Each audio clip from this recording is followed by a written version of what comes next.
Welcome to another edition of America Uncanceled. And we had so much fun with Larry O'Connor. And since he always complains that I don't have him enough on the show anymore, I figured we're just going to do an O'Connor marathon with him. So we brought him back on the show since it is, I was going to say Valentine's Day weekend. Lord Jesus. Wow. Thanksgiving week, okay, where you start preparing. We thought, let's talk turkey with Larry. Larry, how are you? All right. So first of all, this is awkward because I didn't complain that you didn't have me on enough. I complained that you didn't pay me enough to be on. That's a good point. Well, I don't get paid enough either, Larry, so we're both in the same boat there. That's all right. Damn capitalism. Also, why would you think it's Valentine's Day with I don't me? know Is there why. something? I thought I'm mixing up my holidays. I just like Thanksgiving stresses me out because then I got to start shopping for Christmas. So do you? Matt and Meredith are going to start getting jealous if you drop a Valentine's Day. Gosh, please. They're so done with both of us. It's not even funny. That's true. But do you do the whole Black Friday like crazy shopping thing or no? No, I watch football. I stay home and watch football. That's We don't. First of all, I don't do any of the shopping. Meredith does all the shopping, and she does it all online. We don't go to stores. We're hermits. We're recluses. We celebrate Christmas in Oklahoma with her family because Midwestern, middle of the country, flyover country, love that. Yeah. And she basically has everything shipped there. We get to Oklahoma 2 days before Christmas, and she locks herself in a room for about 12 hours to wrap everything. Wow. She's like amazing. Way organized. She's incredible. And then who does the cooking for Thanksgiving? No, I do the cooking for Thanksgiving. You do? I do it all. But this year, impressive. I got to tell you, I'm thinking, so it's going to be a small affair. There's only going to be like 4 or 5 of us. Yeah. So I don't think I'm going to do a whole turkey and everything. Is that sacrilegious? I also can't afford it with Bidenomics. Is it bad with the turkey? I thought some of the prices were down, but is that not the case? Not from the last trip I took to the store. So I think you got to go full turkey. Either go full turkey or go home. Yeah. The only good thing about the full turkey is the leftovers. Like that's the best part of the turkey is the sandwiches. I can't wait to get to the sandwich. Okay, so I got to put up this meme. It's really hysterical. So it's this really cute kid in front of, it's kind of in front of the Thanksgiving feast. And it shows him basically saying that so excited, like all the conspiracy theories that he's had have been right. So do you all talk politics or no when you're in, because politics, obviously it's our business somewhat, of course. Do you talk politics at the table? Well, oftentimes, if we have people who so sometimes I have people that I've just met or friends of family that we invite over. And we live in Annapolis, so we often have some midshipmen who are at the Naval Academy who needed Thanksgiving dinner because they can't go home for one reason or another. And we try to keep it a politics-free zone. But a lot of times people find out who I am or what I do for a living, and they're dying to talk politics. Sure, yeah. So absolutely I engage in it if they want to, because I think they want to be entertained and have a show. Yeah. So we talk about it, This past weekend we were up visiting the girls at Notre Dame, and it was funny because we had dinner with a lot of the parents of the kids, and they all wanted to talk politics. There was no question. They're all like, what is this? The end of times? Are the aliens coming? They wanted to get a sense as to what was going on. So I felt very much like I was in my element. But let me bring this up to you. So we've seen this. It's the 76th anniversary, and this happens obviously every year, where the president pardons 2 turkeys. Oh, yeah. It's a very heartwarming thing. They always name the turkeys. Do you know they put them up at the hotel? Which hotel was it that the they Waldorf. Put up? Yeah. Right across the street. They get like the fanciest hotel suite. It's and they destroy a suite. They act like Van Halen the night before a concert gig or something. I know. It's bad. They trash it. So it. let me play this video of Joe Biden pardoning the turkeys, and it's not Hunter Biden who he's pardoning. Let's just make that clear. I hereby pardon Liberty and Bell.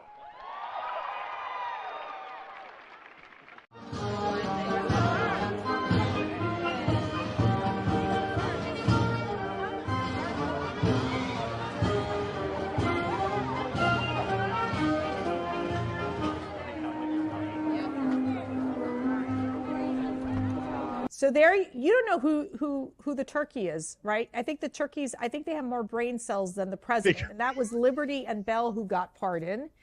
But he just wanders off aimlessly. Yes, he just leaves in the middle of it. The band starts playing and he just wanders away. He does that little jog thing and goes out of there. By the way, he does the same thing when he's pinning the Presidential Medal of Freedom on somebody too. He's done. He has to. Well, he has to go to the bathroom. He's got issues. I think he's got the whole depends poopy pants situation, and he's embarrassing. For God's sake, he can't even do the ceremonial turkey pardon without embarrassing the country. Yeah. He slurs his speech, and he's lost it. Mercedes. The question is, will Democrats actually have the guts to pull the trigger and get him out of there so that Kamala Harris can take her rightful place as president? They should send Kamala Harris and Joe Biden to the turkey farm. That might work just quite true. nicely. I couldn't even say it with a straight face. The face. reality is, I mean, you mentioned this, but it's true. There's a lot of talk. Do the Democrats move Biden out? Is he not going to run? We saw this obviously when it was Lyndon B. Johnson. He didn't seek re-election, and so that opened it up for a different candidate to come in. So but it does raise these major concerns. But you're right. How do they get both Biden and Kamala not to run? Because she is by far a very unlikable, unpopular politician. Oh, she's his insurance policy from being impeached, I think, honestly, because the specter of Kamala Harris coming in is even worse than what we've got right now. And another thing that people don't realize, she's a San Francisco Democrat, just like Gavin Newsom. They hate each other. Gavin Newsom and Kamala Harris can't stand each other, and it's going to be very interesting to see the behind the scenes jockeying to get position and see which way the Democrat Party is going to go, because they're both awful. They're both just horrible choices. Yeah.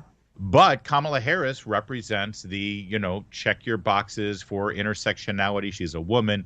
She's a woman of color. And boy, if the Democrats move a woman of color out of the way for the whitest man in America, Gavin Newsom, just wait for the entire house of cards to fall down.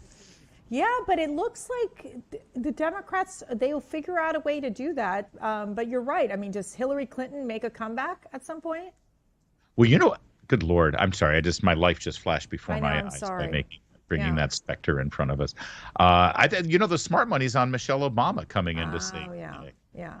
So if you got to pick one politician you would want to do Thanksgiving with, who would it be? Well, now by politician, do you mean elected official? Elected official. Gosh, I think Jim Jordan would be fun because we could all take our jackets off and enjoy ourselves. That is true. That is true. Yeah. I mean, it's impossible not to say Trump, right? I mean, first of all, it's going to be a good meal. Oh, absolutely. Right. Yes. But secondly, and you'll be in Mar-a-Lago. I mean, you can't. I mean, that's like the best place to eat, quite frankly. And he's so entertaining, and he likes football. So that is true. That when the food is done, we're going to watch some good. We're going to watch my Detroit Lions, who I've rooted for since I was a little kid.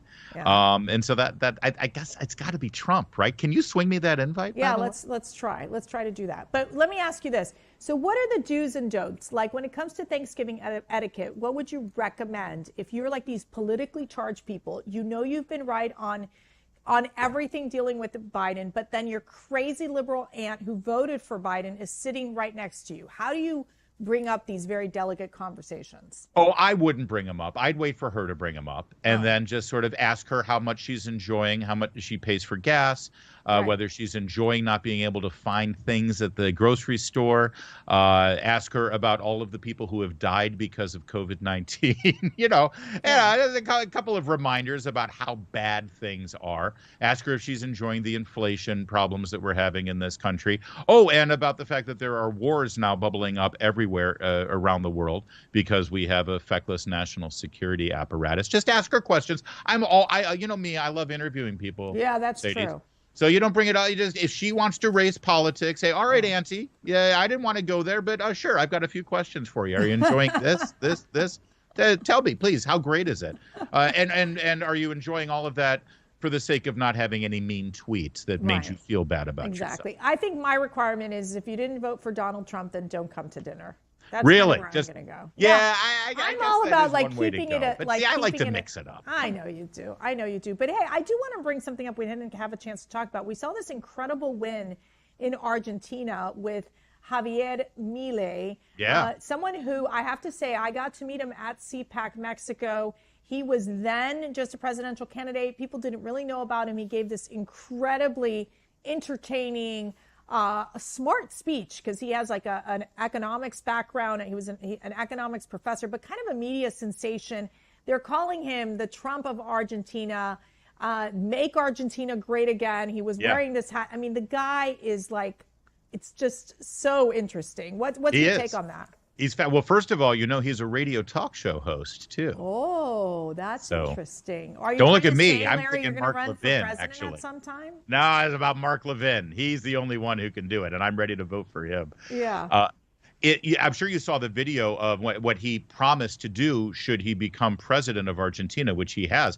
He had this whole whiteboard that had various ministries and departments of the government, the Ministry of Department of Diversity and Inclusion and Equity, the Ministry of Sports and Culture, the Ministry of Education, which he called the Ministry of Indoctrination. Yes. And he took each one and just said, gone. Gone. I hope he's able to do that. God knows we've had Republican candidates who have promised to do that, and then they never really fulfilled it when they got in there. But that's what's needed. And the left around the world and in the media and here in this country, they're saying, oh, Argentina's going to fall apart now because this madman's in charge. Argentina's already fallen apart. Ooh, great point. They've got 150% inflation. 40% of their country is living in poverty. You know how bad things are in Argentina? Javier Milei is actually considering bringing in the U.S. dollar as their currency. Right. When the U.S. dollar stabilizes things, they've got problems.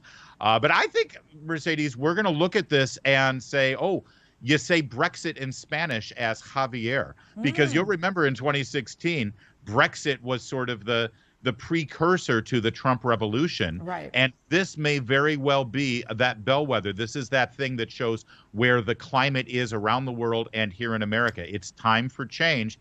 And even though Trump's already been president, he still represents radical change here in the U.S. Well, and I think it's important to, I have to say, and that's one thing I learned in CPAC Mexico, is understanding that the leftists, they get organized, especially in Latin America. They have the Foro de Sao Paulo, they call it. And that's where all the leftists get together. They organize their messaging. They put up these presidential candidates, and then they try to really change the laws and take power, as you're seeing in countries like Brazil, where they're not going to let Bolsonaro run again till much later on. I think they're prohibiting, the Supreme Court is prohibiting him from running again. And of course, Bolsonaro and the team is trying to fight that.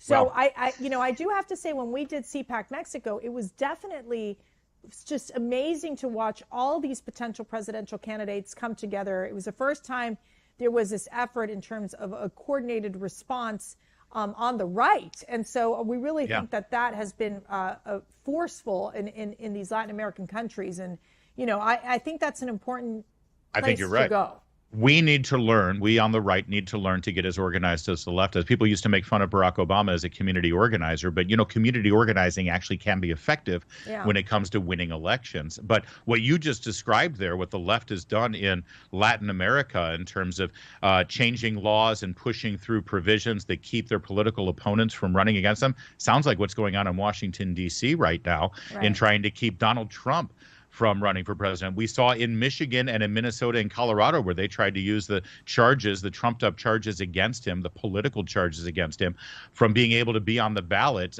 due to a 14th Amendment, ridiculous 14th Amendment attempt. That was struck down by judges in those states. But that's exactly what the Democrats and the left, and of course Liz Cheney, would love to do here in America. They'd love to keep their political opponents from running as well. So we just got to get organized. We got to learn from them.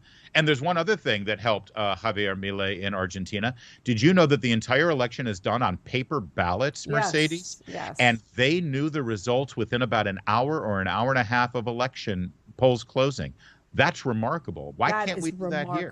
Yeah. Why can't we do that here? I know. Well, it should be definitely a requirement at this point, because that's outrageous that we don't find out until days later, and then there's recounts, and then the machines aren't working, and it's a complete disaster. I totally agree. My last very important question. Yes, ma'am. What is your favorite part of Thanksgiving and your favorite food? All right, my favorite part of Thanksgiving. I know I'm supposed to say being grateful for all of the blessings that the Lord has given me, and I am grateful, but my favorite part is watching the Detroit Lions play football. I'm sorry. It's just. Are they having a good season? They're having the best season since 1962, which is before I was born. Yeah, shocking. So they're having a good season this year. It's always great to root for them. And my favorite food, I got to say, I'm a sucker for stuffing. Oh, I love me my stuff. guy. It's like the day I go all in on carbs, you know. Yes. Yeah.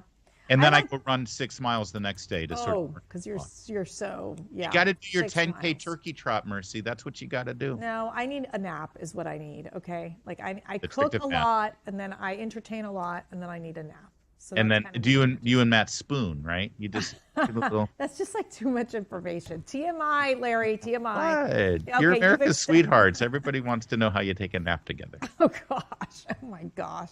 You're actually. Too much. Now that I think about it, no, we don't. We don't. No, we don't. All right. Well, happy Thanksgiving to you and Meredith and the family, and happy Thanksgiving to all of you who have been such a great part of the CPAC family. Final thoughts, right. Larry. Go Lions and go blue. Go Fighting Irish.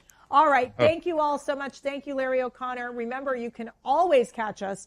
Usually we're together on Thursday mornings from 5 to 9 a.m. in the D.C. area, or on, where can you find us, Larry?